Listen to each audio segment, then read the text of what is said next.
Welcome to Plain Jane Wisdom. I'm Devin O'Day. I'm Kim McLean. It's Good Friday. The weather is awful.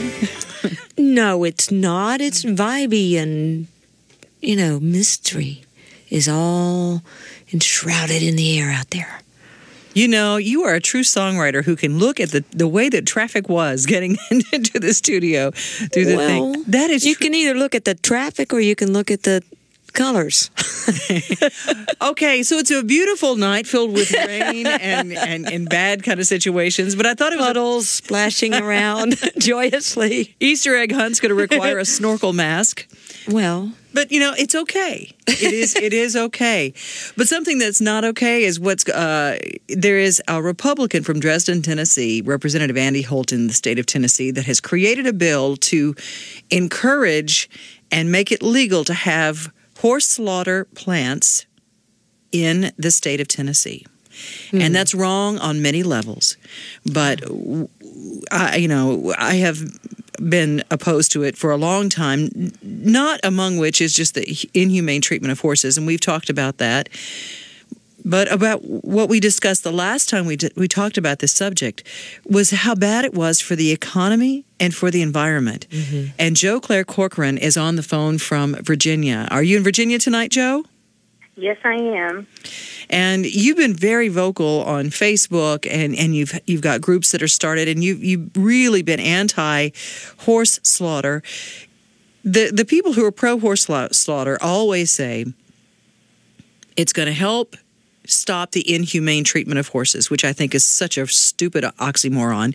But number two, they say that it's going to create jobs. What say you about the subject of horse slaughter?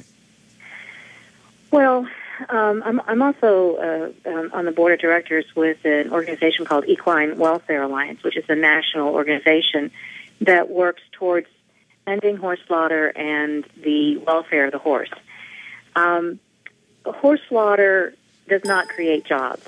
Recently, Unified Equine, which is the company headed by Sue Wallace and been the driving force in trying to open slaughterhouses for horses in different states, tried to promote one in Mountain Grove, Missouri.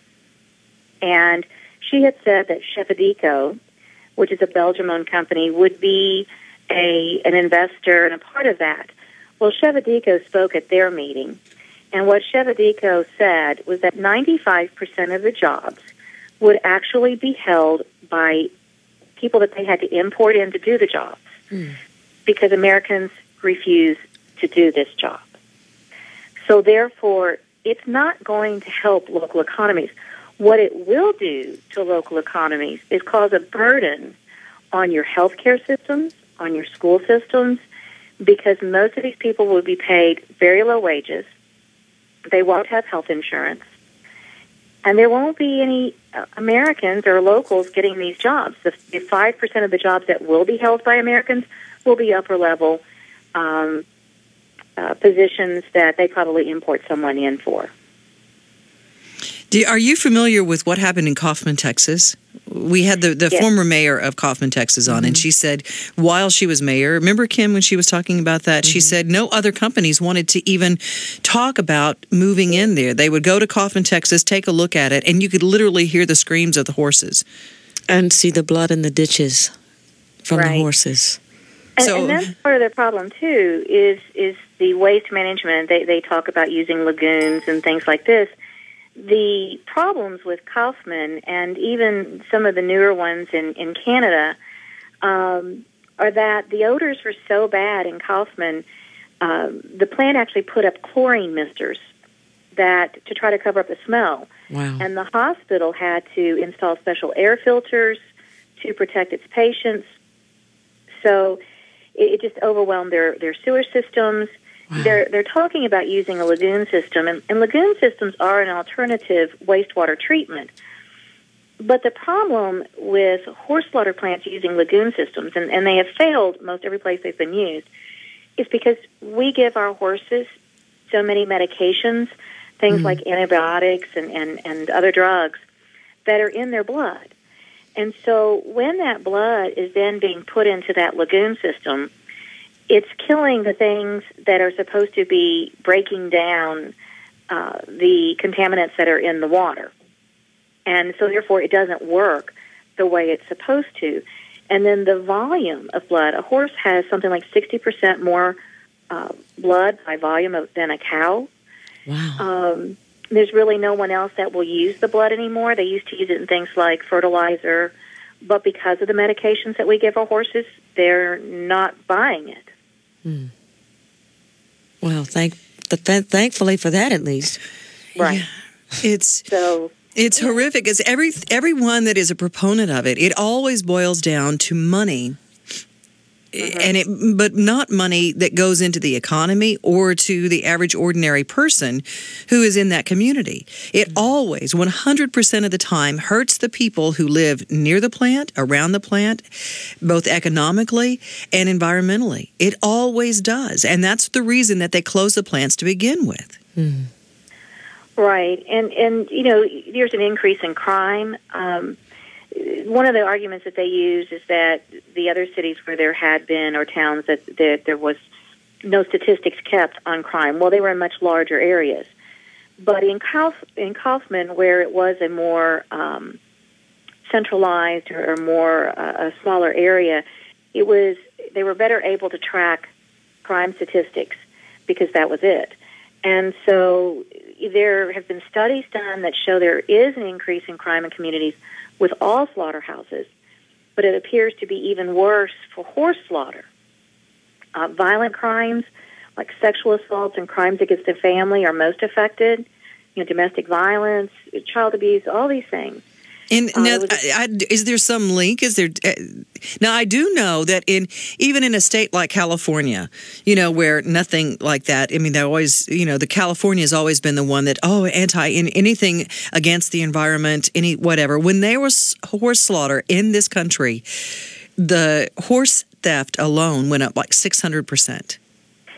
Right. Well, when horse slaughter was made illegal in California, the California Livestock Board actually tracked the horse thefts, and there was a decrease within that first year of 34% in horse thefts. That's significant, and that was one of the things with Kaufman. People were scared to leave their horses out if the plant was low or wasn't meeting their quota.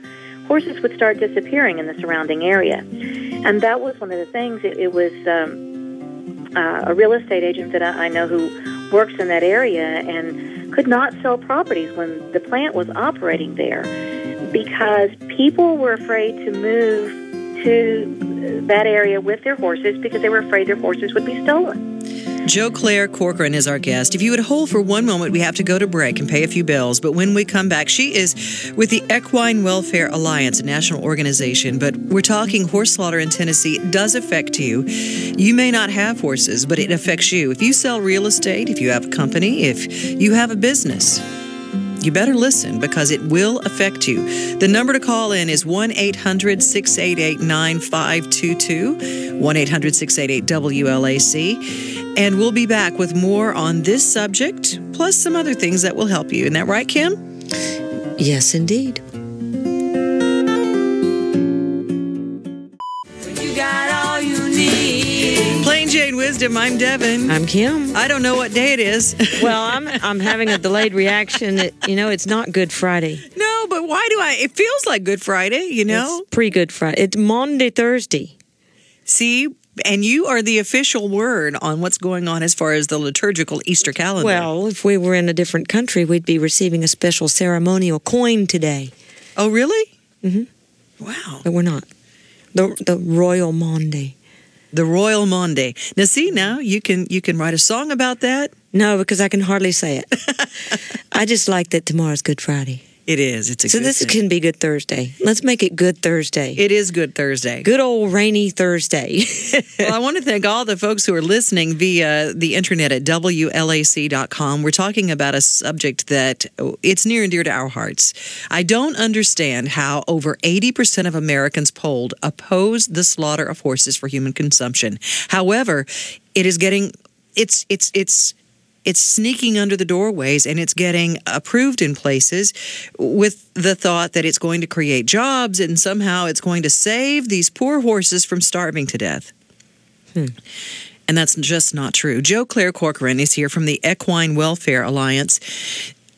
Jo Claire, can you tell us a little bit more about the bill that's heading toward Tennessee and what it means?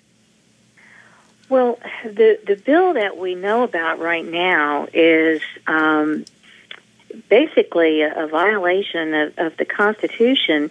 What they're trying to do is to make it so that unless you have a ton of money, if you have a problem with what's going on with the horse slaughter plant, you cannot sue that company. You have to put up I believe it was a 20% bond, surety bond, equal to a certain percentage of the operating costs and development of the plant.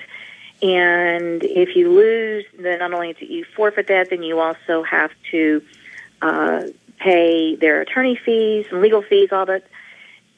Basically what it does, our Constitution guarantees us free and equal access to the courts. And what this bill would do would then ensure that people would not be able to fight this injustice and in this horrible, America's dirty little secret. They wouldn't be able to fight it because we wouldn't have the money to fight it.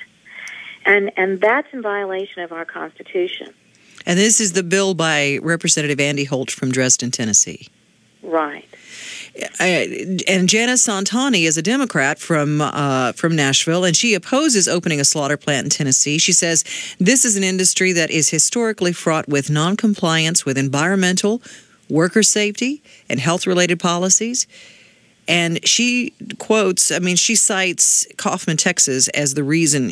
She uses, it's really easy. All you have to do is compare Kaufman, Texas and what happened there and say, do we want that here? That's really easy to do. And really, even if you don't even have a problem with what happens to the horses, which I can't imagine, you would have a problem with your children playing in a neighborhood where the ditches were filled with blood. It seems, Well, and one would think that it would be an issue for you. You don't want it in your backyard. Are they going to build this next to their property? I don't think so. It's always going to be next to somebody else. Someone else is going to have to suffer the consequences of it because they're certainly not going to build it where they live. It's like Sue Wallace, who's with Unified Equine, which is the driving force. She's not building one in Wyoming next to her ranch. She's building one in Missouri or attempting to. She's trying to put them in Tennessee. They're trying to do one in Oregon, but not next to her place. So, I refer to horse slaughter plants as community killers. Mm-hmm. Because when they come in, your community starts to die. After the plant closed in Kaufman, these are significant numbers. Murders dropped 100%. Rapes dropped 100%. Rapes dropped 100%. Robberies dropped 65.6%. Assaults dropped 61.2%. Thefts dropped 71.2%. Auto thefts dropped 83.3%. That's significant. That's telling. That is telling you, and anyone else out there listening, that these horse slaughter plants kill your community. And the best thing you can do is keep them out. Your taxpayer dollars would be funding this because they don't have the money. So their plan is to apply to USDA, economic development loans, and apply to those to get the money to start these ventures. So your taxpayer dollars would not only be giving them the money to build these plants, but you'd be giving them the money to kill your own community. Well, let's just talk about thefts in general. There's a horrible story that's circling the internet right now about Rhapsody. Rhapsody, that was a family pet, 20 years old, a beautiful Arabian mare, gorgeous, had never been bred. She was just a companion animal. She was stolen. Right. It was a friend of mine's horse, and Rhapsody was a beloved companion pet, and she went one day, she was at a friend's place, and went one day to go take care of her, as she did every day, and Rhapsody was gone. And she looked and she looked and she called the police and she searched and she searched. And Rhapsody very quickly made the trip to Mexico and was slaughtered. How did they find out? How did they trace her? The police helped her with the case. She did so much investigation on her own. This situation, and I know people think, well, and some people will say it's just a horse. All right, replace that with your dog. Replace that with your dog or your cat, because those of us who have horses, that's how a lot of us think of our horses. They're a companion, they're a partner, they're a pet. And when they're stolen, and then to find out what they went through, because it's not pretty, it's not humane. The whole process is not humane. It tore them up. It's been a year. It was actually, this is the year anniversary of when it happened. And you don't ever recover for that. It gets a little easier to deal with, but you never fully recover from that. Now, what was Rhapsody's value, and what was she sold for? How much was she sold for? Well, there's a sentimental value, of course. Well, yeah, notwithstanding. Can't put a price on there. Had she been bred and produced, her bloodline was so impressive that the estimated value was $25,000 on her. She was sold for $65. Oh, my gosh. See, that's the important thing right there. When you start thinking about in a down economy, people, if people will stoop so low as to go to construction sites or go to people's residences and rip the copper out of their outside air conditioning units, they'll steal your horses. And if you have horses, it's important to note that this is not just a business for honest people. Well, yeah, $65. It seems like that wouldn't even be worth the trouble to somebody to take to. That's a job. Getting a horse onto a trailer.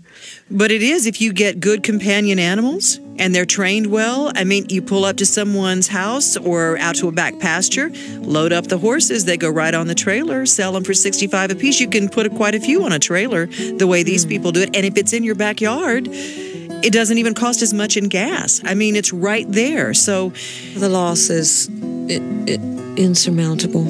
It is insurmountable, and we don't want it in our neighborhood. Joe, if you could hold on, we're going to break, and then we're going to come back with Tammy, who also has some things that she wants to share about the bill by Representative Holt. In our legislation, it'll be, I think it's coming up on April 9th. Is when it's going to come up for vote. So stay with us. This is Plain Jane Wisdom. We're talking about horse slaughter in our community, but if you're listening elsewhere, it's going to affect you too. So pay attention. Know what it's going to do to your community if you get it. In November of 2011, our Congress had passed a measure to open the door to equine slaughter. Now, a predatory industry seeks to gain profits by sales of American horse meat for overseas consumption. 80% of Americans oppose horse slaughter, and the environmental and social impact will be devastating. To learn more, please visit www.equinewelfarealliance.org. We've been talking about horse slaughter. Jo Claire Corcoran is on the line from the Equine Welfare Alliance, as well as Tammy Pickett. And Tammy, you are in Middle Tennessee, and you sent us a wonderful link to savingamericashorses.org, 15 things that you should know about horse slaughter.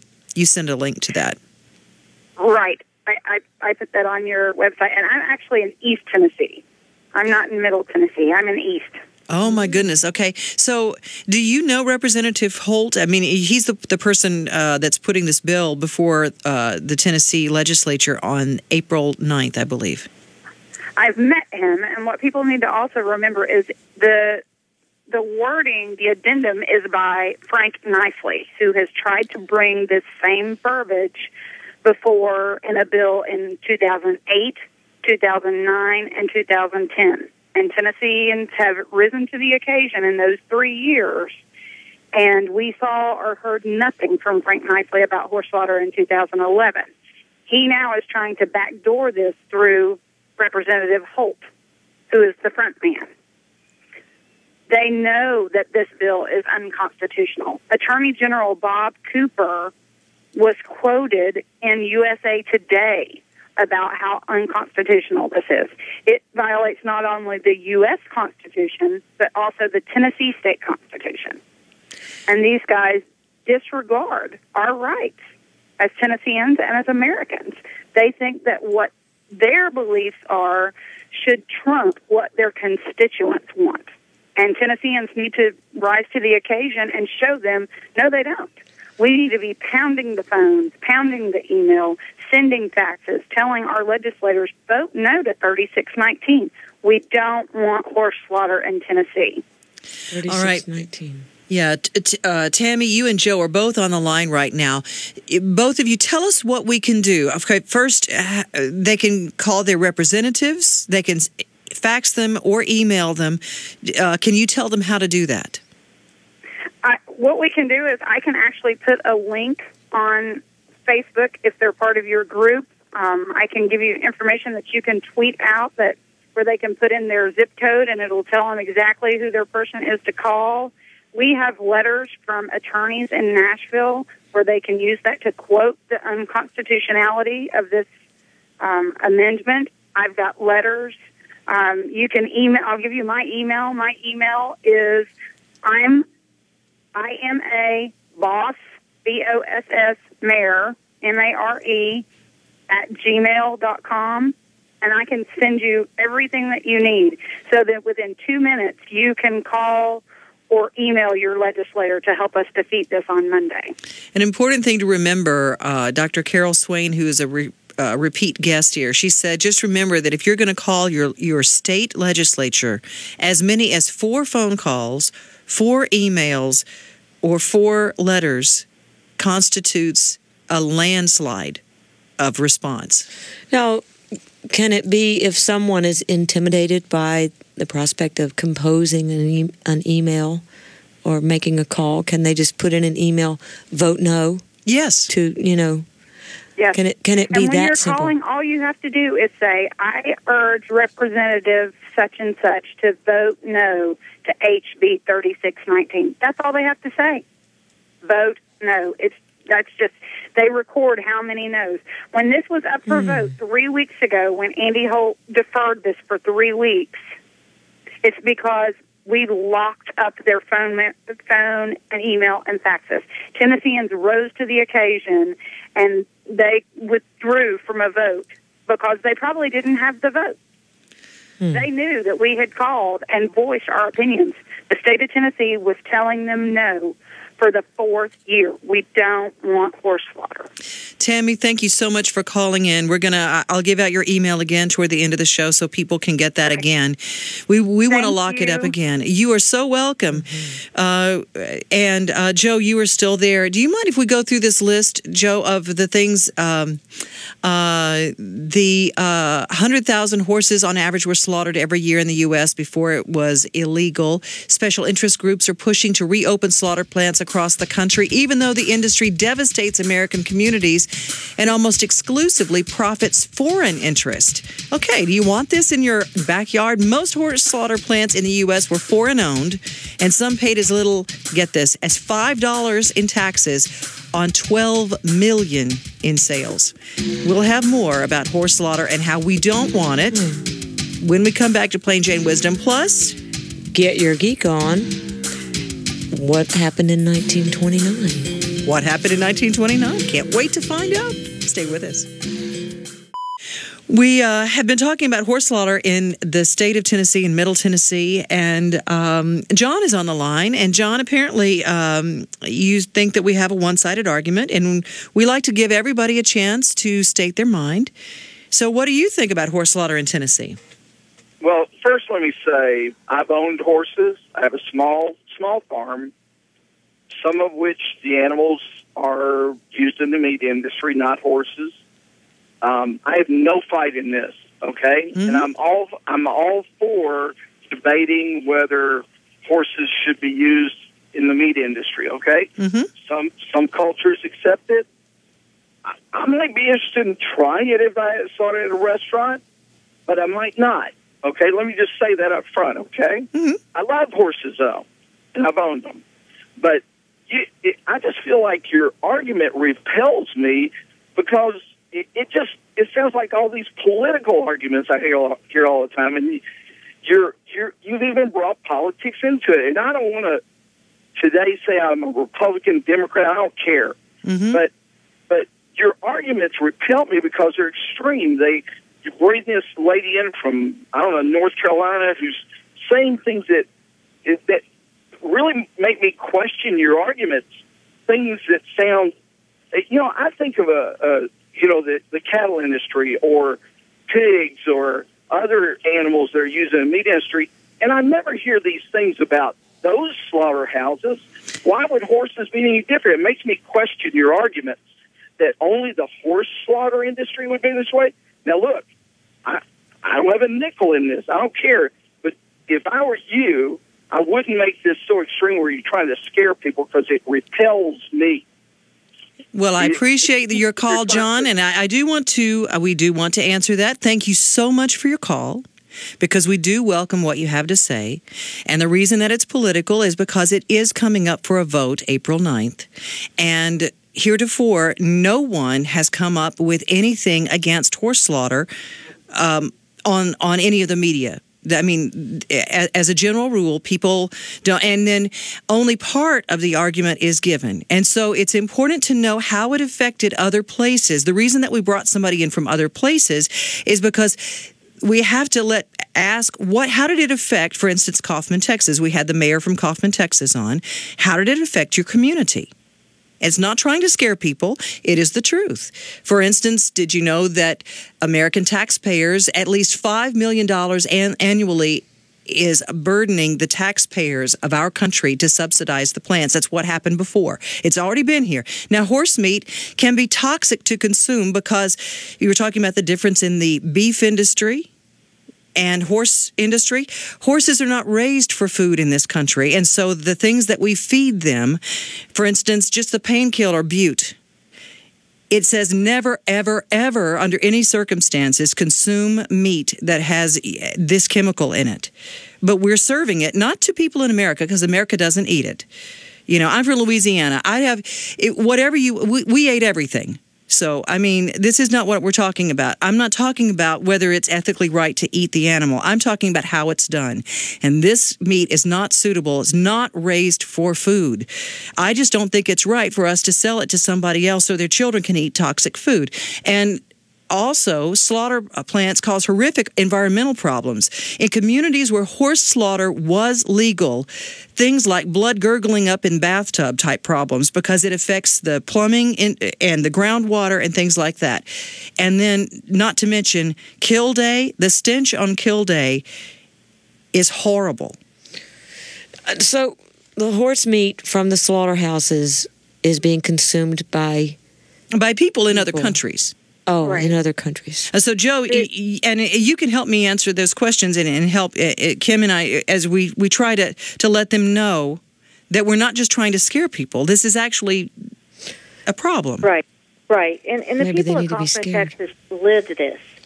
And, there's a definitive study about the phenomena that surrounds slaughterhouses, but which seems to be more prominent and more pronounced with horse slaughter.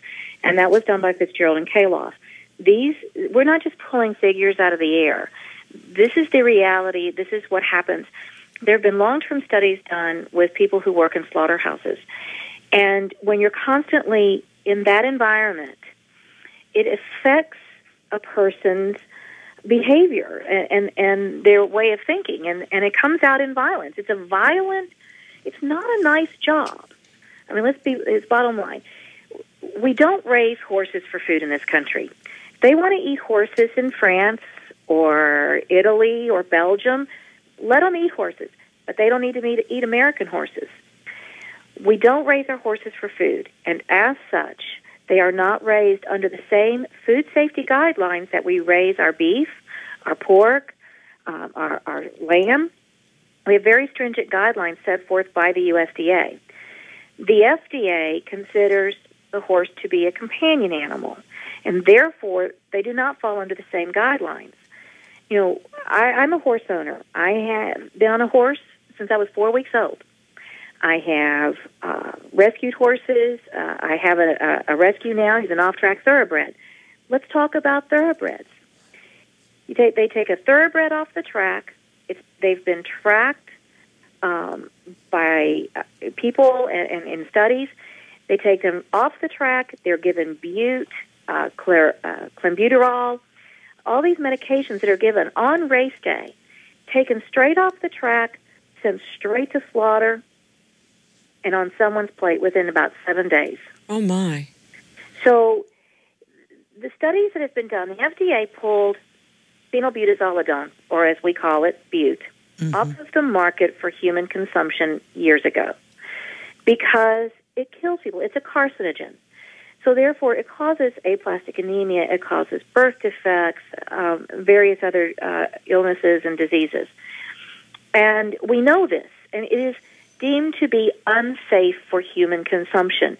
As such, the FDA, the European Union Food Safety Authority, and the Canadian Food Inspection Agency have all banned phenylbutazolidone from use in any animal intended for slaughter for human consumption. Recently in Europe, they found horse meat that had concentrations of bute at such high amounts that had someone eaten that meat, a young child, an elderly person especially, could have very easily developed aplastic anemia. The amounts were so much higher than what the unified equine wants you to think would be present or is present. So, the bottom line, I mean, even our children understand this. We don't eat horses in this country, and we don't raise them for food. It's not an end-of-life solution for a horse. It is slaughter. Horse slaughter is about food production, bottom line. Well, I thought it was interesting that the list of things that each plant produced. Now, this is what got me. And I'm not going to, we're not arguing about whether or not it's ethical to eat horses. We're not even arguing about, that's aside from the fact. I'm against that. But 15 million gallons of fecal material per year comes from each plant. From each plant, not to mention raw blood, rotting organs, and other waste, because they don't use it all for food. So they've got all of that other waste that is just there. That's the thing that poisoned the ground around Kaufman, Texas. And many of these horses would have gone on living a lot longer.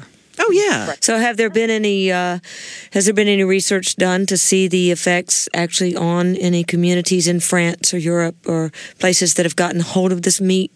Do we have any case studies? There was a report in a National Food Toxicology magazine. There was a study, and they were able, because Europe does what they call a passport program, where each horse has to be passported, in essence, prior to the age of 6 months, so that any medication that is given to that horse must be done so by a veterinarian, and it must be digitally recorded. And that passport may stay with that horse throughout its entire life, so that it determines if that horse is eligible for slaughter or not. What they were able to do because of that is they were able to trace a child who did develop aplastic anemia and got sick. They were able to trace that back through the plant, through the passport, to that horse and to that veterinarian.